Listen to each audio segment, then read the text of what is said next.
analogia geográfica à cidade de Roma, com as 7 montanhas que cercam a cidade, tá certo? E no caso, num primeiro momento, fala acerca desta mulher, né, que está assentada nesse determinado local, tanto tratando acerca vamos dizer assim, uma exemplificação, uma tipologia acerca de Roma, né, da senhora dos povos, né, de Roma, quanto futuramente alguns vão apontar essa profecia como uma descrição de uma instituição religiosa vinculada a Roma. Então pode ser entendido como a própria Roma, por descrever, dar essas características geográficas, como pode ser apontado também, em algumas linhas defendem esse ponto de vista, uma instituição religiosa intimamente ligada a Roma. Uma instituição religiosa, inclusive, que se fez mantenedora da cultura romana, transmissora da tradição romana. Tá certo? Aquela que, quando Roma caiu, diante do ataque dos bárbaros, foi a instituição que ficou de pé, a única instituição que permaneceu, e que foi a transmissora de todo o arcabouço de cultura romana aos novos reinos que se formavam. Tá, ok? Temos aí então a possível descrição da Igreja Católica Romana após a sua paganização, tá, ok? Não antes de sua paganização, quando eram de fato igrejas cristãs, mas sim após a sua paganização, quando torna-se então uma instituição, um braço político, um braço do governo. E mais questões aí acerca desse trecho.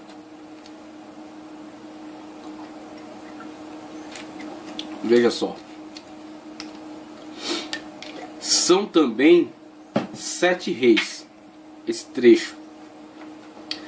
São também 7 reis, dos quais caíram 5. Um existe e o outro ainda não chegou. E quando chegar, tem de durar pouco. E a besta que era e não é, também é ele o 8º rei.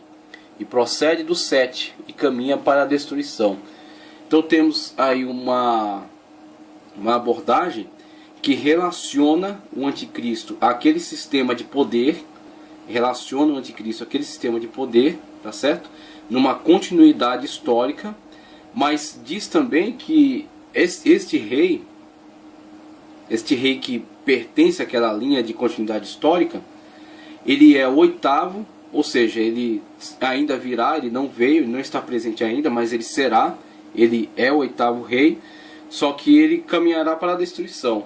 E essa destruição pode ser entendida exatamente como esse período curto de reino do anticristo, de ação do anticristo, que será logo interrompida pela intervenção de Cristo na guerra do Armagedon, tá, ok?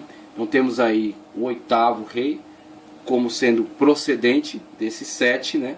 Como sendo procedente desses 7, mas ele não tendo um vasto período de influência, um vasto período de intervenção, ele caminhando para a destruição.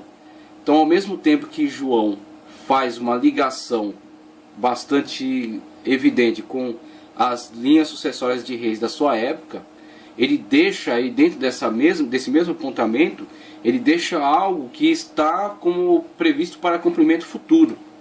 Ao mesmo tempo que existe um elo de ligação, existe também um hiato para a realização, para o cumprimento total disso. Existe um relacionamento com aquilo que está acontecendo contemporaneamente, mas existe também um hiato de realização total que está previsto para o período escatológico. Então o que acontece? Este rei que virá, ele não é desconectado desses reis que já foram. Este rei que virá, ele vem numa continuidade a este sistema de governo.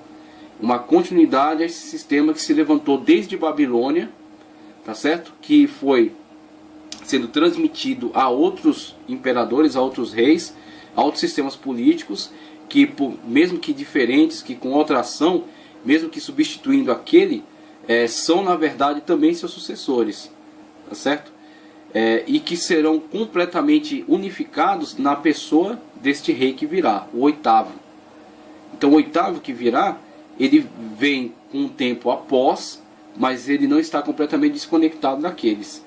Porque na visão que João teve do animal, o animal traz a característica de todos aqueles. Então todos aqueles que um dia se levantaram e sucederam uns aos outros, novamente virão para o período escatológico completamente reunidos neste personagem. E esse personagem, conforme João está indicando na leitura, é também o oitavo, ou seja, é na linha de continuidade daqueles. Então existe algo que está ligado à época contemporânea e existe algo que aguarda cumprimento para o tempo escatológico, para o futuro.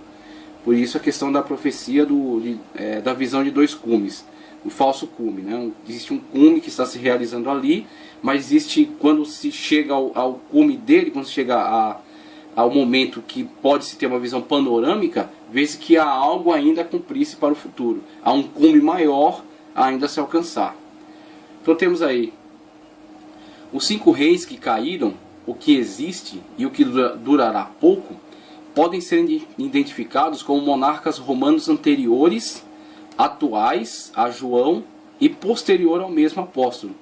Também o anticristo, que é a besta que estamos analisando, é o oitavo. Ou seja, a continuação desse sistema maligno já vigente.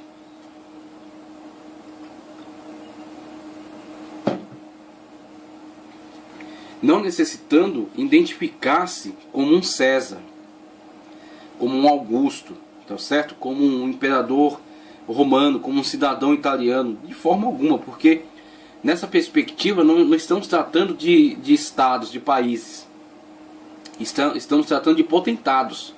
Então esses potentados que se levantam, independentemente sob a bandeira que estejam, independentemente da língua que falem, da religião que adotem, do sistema governamental que professem, da ideologia que defendam, independentemente disso, são simplesmente multiformes a atuação de um só personagem. Não existe essa divisão tão aparente, né, aos olhos, mas na verdade falsa com relação à sua essência. Então é o mesmo espírito que atua em diversas frentes, trabalhando para um mesmo objetivo. Mesmo que atue de diversas maneiras, ele trabalha para o mesmo objetivo, que é reunir tudo debaixo do governo desse único personagem. Então ele atua de diversas formas, com diversas bandeiras, com diversas características, através de diferentes etnias.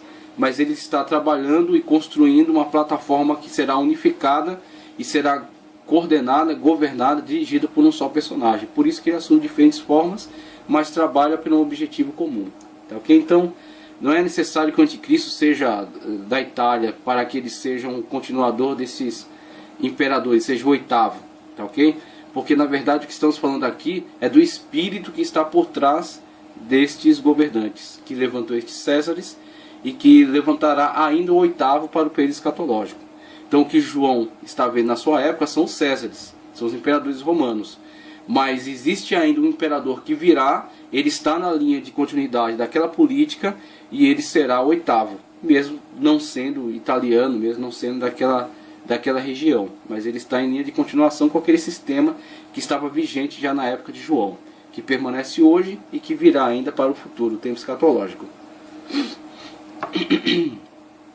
Os 10 chifres que viste são 10 reis, os quais ainda não receberam reino, mas receberão autoridade como reis com a besta durante 1 hora. Têm esses um só pensamento e oferecem à besta o poder e a autoridade que possuem. Apocalipse 17, 12, 13. Este é o futuro governo da besta, na verdade uma ditadura absoluta e universal, com governantes sendo totalmente subjugados a ele. E aqui temos algumas teses de interpretação para esses reis, hipóteses de interpretação para os 7 reis. Então temos uma pequena lista de monarcas romanos. Desde 44 a.C. temos Júlio César, Augusto de 27 a.C. a 14 depois de Cristo, Tibério de 14 a 37 depois de Cristo, Calígula de 37 a 41, Cláudio de 41 a 54, Nero 54 a 68, Galba, Otto e Vitério nesta época entre 68 e 69, Vespasiano 69 a 79, Tito 79 a 81, aqui com Tito a destruição do Templo de Jerusalém, tá certo? Domiciano 81 a 96, as teses mais fortes aqui, João viveu nessa época, na época de Domiciano. Nerva 96 a 98 e Trajano 98 a 117 depois de Cristo. E as teses que trabalha